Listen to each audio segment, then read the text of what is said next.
Welcome to சைவ சமையலறை. இன்றைக்கி குழந்தைங்களுக்கும் பெரியவங்களுக்கும் ரொம்ப பிடிச்ச ஸ்நாக் ரெசிபியான வெங்காய சமோசா அல்லது ஆனியன் சமோசா தான் பார்க்க போகிறோம். அதை எப்படி செய்யலாம் அப்படின்றத பார்க்கலாம் வாங்க. சமோசா செய்கிறதுக்கு மாவை ரெடி பண்ணிக்கலாம். அதுக்காக இங்கே ஒரு பெரிய பேசினில் 2 கப் அளவு மைதா மாவு எடுத்து வச்சுருக்கேன். அதில் 1.5 டீஸ்பூன் அளவு ஓமம் போட்டுக்கலாம். இந்த ஓமம் சமோசாவுக்கு நல்ல ஃப்ளேவர் கொடுக்கும். அதே மாதிரி இது டைஜஷனுக்கும் ரொம்ப நல்லா ஹெல்ப்ஃபுல்லாக இருக்கும். அதில் 1 டீஸ்பூன் அளவு உப்பையும் சேர்த்துக்கலாம். இது எல்லாத்தையும் சேர்த்து நல்லா கலந்து விட்டுக்கலாம். இப்போ இது கூட ஒரு 50 ml அளவு எண்ணெயை விட்டுக்கலாம். அப்படியே 1 டேபிள் ஸ்பூன் அளவு நெய்யும் சேர்த்துக்கலாம். இது எல்லாத்தையும் சேர்த்து நல்லா பிசைஞ்சிக்கிடலாம். இந்த மாவு உதிரியாக இல்லாமல் இந்த எண்ணெயும் நெய்யும் சேர்த்து நல்லா ஈவனாக மிக்ஸ் ஆகிற அளவுக்கு நல்லா பிசைஞ்சிக்கிடலாம். இதை பிடிச்சு பார்க்கும் போல் மாவு உதிராமல் ஒரு பிடி கொழுக்கட்டைக்கு ஏற்ற மாதிரி மாவு கெட்டியாக உதிராமல் வரும். இப்போ இதில் 1 கப் அளவு தண்ணி எடுத்து வச்சுருக்கேன். அந்த தண்ணியை கொஞ்சம் கொஞ்சமாக விட்டு நம்ம பூரி மாவு பதத்துக்கு இந்த மாவை பிசைஞ்சு எடுத்துக்கிடலாம். தண்ணி ஒரே வாட்டி ஊற்றிட வேண்டாம்.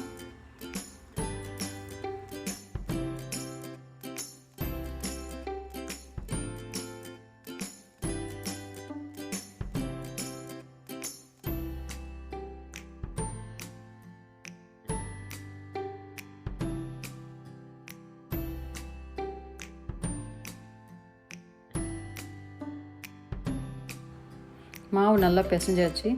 இந்த மாவு பிசைகிறதுக்கு 1 கப் அளவு தண்ணி எடுத்துடணும். அதில் ஒரு 1/4 கப் அளவு தண்ணி மீதம் இருக்குது. இந்த மாவை ஒரு அரை மணி நேரத்துக்கு ஒரு ஈர துணி போட்டு மூடி வச்சு ஊற வச்சிடலாம். இந்த மாவு ஊறுறதுக்குள்ளே நம்ம இதுக்கு தேவையான பூர்ணத்தை ரெடி பண்ணிடலாம். அதுக்காக அடுப்பை பற்ற வச்சு ஒரு பேன் வச்சுருக்கேன். அந்த பேனில் 1 டீஸ்பூன் அளவு எண்ணெய் விட்டுக்கிடலாம்.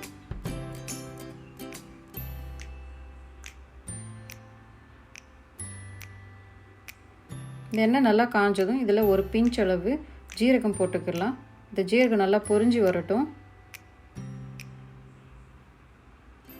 இது கூட ஒரு பெரிய வெங்காயத்தை பொடிசாக நறுக்கி வச்சுருக்கேன். இந்த வெங்காயத்தை சேர்த்து வதக்கிக்கிடலாம். இந்த வெங்காயத்தோட பச்சை வாசனை போகிற வரைக்கும் இதை வதக்கி எடுத்துக்கலாம்.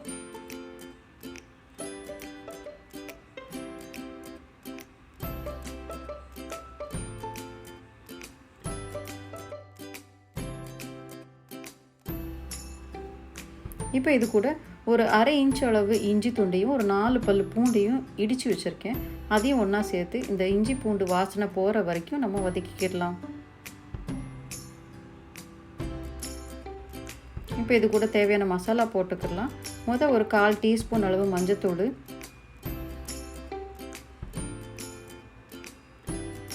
ஒரு டீஸ்பூன் அளவு மிளகாத்தூள், ஒரு அரை டீஸ்பூன் அளவு ஜீரகத்தூள், 1 டீஸ்பூன் அளவு தனியாத்தூள். இது எல்லாத்தையும் போட்டு நல்லா கலந்து விட்டுக்கலாம். மசாலாவோட பச்சை வாசனை போகிற வரைக்கும் அடுப்பை சிம்மில் வச்சு இந்த வெங்காயத்தை வதக்கிக்கிடலாம். இப்போ இதுக்கு தேவையான அளவு உப்பை சேர்த்துக்கிடலாம். இதையும் சேர்த்து கலந்து விட்டுட்டு இதில் 1 டீஸ்பூன் அளவு ஆம்ச்சூர் பவுடர் போடுறேன். அதையும் ஒன்றா சேர்த்து கலந்துக்கிடலாம். இப்போ இது கூட 1 கப் அளவு பேப்பர் அவலைக்கு எடுத்திருக்கேன். அதையும் ஒன்றா சேர்த்து நம்ம கலந்து விட்டுக்கிடலாம். இந்த அவல் எதுக்காக போடுறோன்னா இந்த வெங்காயத்தில் இருக்க ஈரத்தன்மையை உறிஞ்சுறதுக்காக நம்ம போட்டுக்கிறோம். கடைசியாக நறுக்கின கொத்தமல்லி தழையை போட்டு எல்லாத்தையும் ஈவனாக மிக்ஸ் பண்ணிவிட்டு அடுப்பை ஆஃப் பண்ணிடலாம். இந்த பூர்ணம் நல்லா ஆறட்டும். ஆறுறதுக்கப்புறமா நம்ம சமோசா ரெடி பண்ணலாம். நம்ம பிணைஞ்சி வச்ச மாவு நல்லா ஊறிருக்கு. அந்த மாவை ஒரு பெரிய பூரி போடுற அளவுக்கு உருண்டையாக உருட்டி வச்சுருக்கேன். அதில் ஒரு உருண்டையை எடுத்து நம்ம பூரி மாதிரி தேய்ச்சிக்கிடலாம்.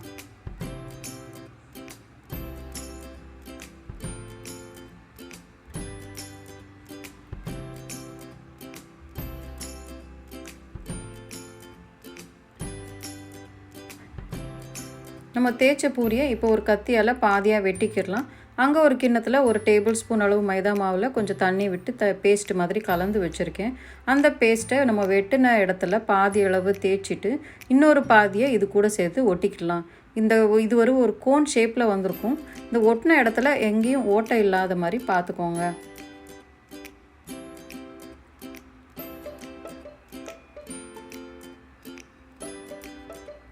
இப்போ இதுக்குள்ளே பூர்ணம் 1 டேபிள் ஸ்பூன் அளவு உள்ளே வச்சுக்கிடலாம்.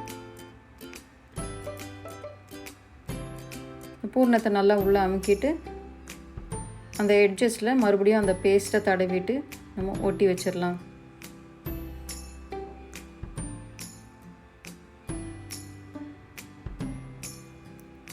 சமோசா பாருங்கள் சூப்பராக ரெடி ஆயிடுச்சு. இதே மாதிரி நம்ம இருக்கிற மாவு எல்லாத்தையும் சமோசாவாக ரெடி பண்ணி வச்சுக்கிடலாம். மிச்சம் இருக்க மாவெல்லாம் நம்ம சமோசாவாக ரெடி பண்ணியாச்சு. இந்த செஞ்ச சமோசாவை நம்ம ஒரு அரை மணி நேரத்துக்கு ஃப்ரிட்ஜில் வச்சு எடுத்துக்கிட்டு நம்ம பொரிக்க ஆரம்பிக்கலாம். பொரிக்கிறதுக்காக இங்கே ஒரு வானலில் எண்ணெய் வச்சுருக்கேன். எண்ணெய் காஞ்சிருக்கு. இதில் இந்த சமோசாவை போட்டுட்டு அந்த சமோசா பொன்னிறமாக மாறுற வரைக்கும் அடுப்பு சிம்மிலே வச்சு பொரித்து எடுத்துக்கிடலாம்.